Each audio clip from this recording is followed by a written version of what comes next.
ভাগ্নির চলে যাওয়া উপলক্ষে কনকনে শীতের রাতে বোনের বাড়িতে দেওয়ার জন্য কি কি পিঠা বানালাম। আসসালামু আলাইকুম এভরিওয়ান। এই প্রথম আমার ভাগ্নি আমাদের বাড়ি এসে 2 দিন থেকেছে, তাও আবার তার বাবা মাকে ছেড়ে বারবার চলে যাওয়ার জন্য বায়না করছিল, মন খারাপ করছিল। আমার ইচ্ছে ছিল আরো কয়েকটা দিন রাখার, কিন্তু ভাগ্নি তো আর থাকতেই চাইছে না। একে তো খুবই শীত পড়েছে, তার উপর দিনও ছোট, যার জন্য আমার হাতের স্পেশাল কিছু রান্না করে খাওয়াতেই পারলাম না। তবে যেহেতু শীতকালে এসেছে সেজন্য শীতের পিঠা বানিয়ে খাওয়ালাম। আগামীকাল ভাগ্নি চলে যাবে, তো তাকে খাওয়ানোর জন্য সাথে বোনের বাড়িতে দেওয়ার জন্য পুলি পিঠা আর দুধ চিতই পিঠা বানালাম। ভাগ্নি আগামীকাল সকাল সকাল চলে যাবে, যার জন্য রাতে পিঠা বানাতে বসলাম। আজকে এত পরিমাণ ঠান্ডা যে বাইরে বসে পিঠা বানাতে বানাতে হাত পা একেবারে ঠান্ডায় জমে যাওয়ার মতো অবস্থা। পুলি পিঠা বানাতে গেলে মোটামুটি অনেকটাই সময় কেটে যায়, তার উপরে যদি আরো হাতে করা ডিজাইন করা হয় তাহলে তার কোনো কথাই থাকে না। হাত দিয়ে ডিজাইন করতে করতে দেখা যাবে পুরো রাতটাই কেটে যাবে পিঠা বানাতে বানাতে। এজন্য পুলি পিঠার ফর্মা দিয়ে পিঠাগুলো বানিয়ে নিলাম। আমার শাশুড়ি মা রুটি কেটে দিলেন আর আমি এদিকে পিঠাগুলো বানিয়ে নিলাম। পুলি পিঠার গায়ে আর নারিকেলের পুরো অফ ক্যামেরাতে আগে থেকে রেডি করে এনেছি, যার জন্য পিঠাগুলো তাড়াতাড়ি বানাতে পেরেছি। একদিকে পিঠা বানানো, অন্যদিকে ভিডিও করা, তার উপরে আবার শীতের তীব্রতা, সব মিলিয়ে কিছুটা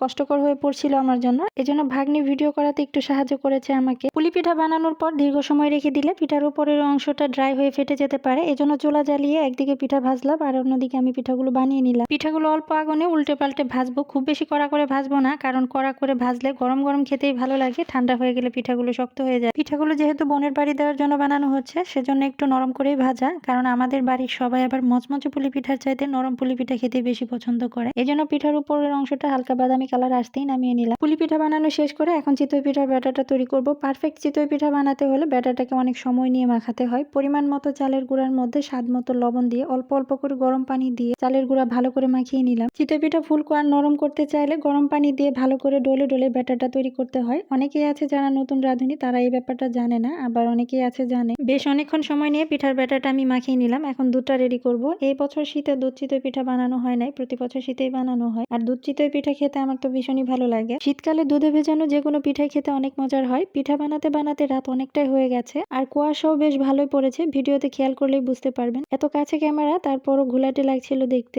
যাই হোক, এখানে 2 কেজি দুধ নিয়েছি আর দুধের মধ্যে দারুচিনি, এলাচ আর তেজপাতা দিয়েছি সুন্দর ঘ্রাণের জন্য। এরপরে গুঁড়ো দুধ, স্বাদ মতো লবণ আর গুড় দিয়ে দিলাম। মিষ্টিটা একটু কম হওয়ায় পরে চিনি দিয়ে দিলাম। কিছুক্ষণ দুধ ফুটিয়ে নিয়ে নামিয়ে নিলাম। এখন চিতই পিঠা বানাবো, এরপরে দুধে দিয়ে দিব। চিতই পিঠাগুলো মাশাআল্লাহ খুবই সুন্দর আর নরম হয়েছে। আমি কয়েকটা পিঠা বানানোর পর শাশুড়ি মাকে দিলাম, বাকি পিঠাগুলো আমার শাশুড়ি মাই বানালে। কিছু চিতই পিঠা দুধে দেওয়া হয়েছে আর কিছু পিঠা এমনি রাখা হয়েছে। চিতই পিঠা বানানোর পর আমার শাশুড়ি মা তেলের পিঠা বানাতেও বলেছিলেন, কিন্তু আমি আর বানালাম না, এত পরিমাণ ঠান্ডা লাগছিল বাইরে। এগুলি ছিল বোনের বাড়ি দেওয়ার জন্য আমার পিঠাপুলির আয়োজন। আমার পিঠাপুলির আয়োজনটা আপনাদের কাছে কেমন লেগেছে জানাবেন, আর পিঠাগুলো কেমন হয়েছে বলবেন। ভিডিও ভালো লাগলে লাইক কমেন্ট শেয়ার করবেন। আজকে এই পর্যন্তই, আল্লাহ হাফেজ।